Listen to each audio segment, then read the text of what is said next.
लोकसभा चुनाव के पहले अफीम उत्पादक मालवांचल के किसानों की इन दिनों बल्ले बल्ले हो रही है और उसका बड़ा कारण है टर्की के पोस्ते के आयात पर रोक के बाद भारतीय पोस्तों के दामों में एकदम से उछाल आ जाने का है।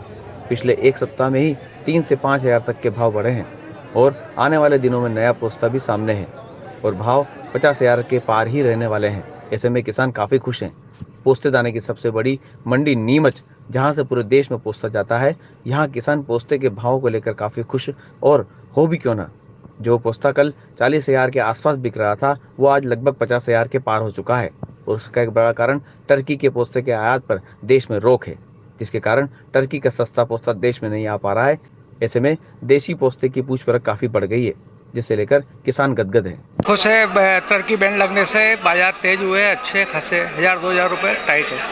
उससे नुकसान तो होता ही था, बाजार कम थे उससे, और अब अच्छे हो गए बाजार। पहले क्या मिल रहा था? पहले मिल रहे थे ये 45, 46, 50 के अंदर, और 50 से अब ऊपर मिल रहे हैं बाजार। 50 से 55 के बीच बिक रहे हैं। बैन रहना चाहिए, इससे काश्तकारों को फायदा होगा। किसान बहुत खुश है।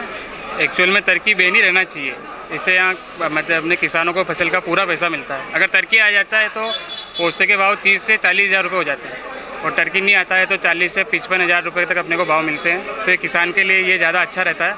तो सरकार से निवेदन है कि टर्की को किसी न किसी तरीके से बैन ही रखा है। पिछले दिनों में टर्की, एक बार ऐसा खबर आई थी कि टर्की खुल चुका है, तो उस टाइम भाव कम हो चुके थे, लगभग 5-5 हज़ार 6-6 हज़ार रुपये भाव कम हो चुके थे, और वो खबर ऐसी थी।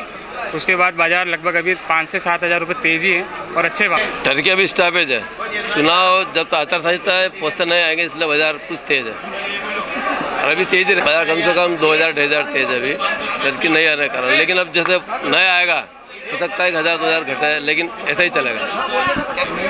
अभी बिक रहे हैं 50 हज़ार से लेकर 60 हज़ार।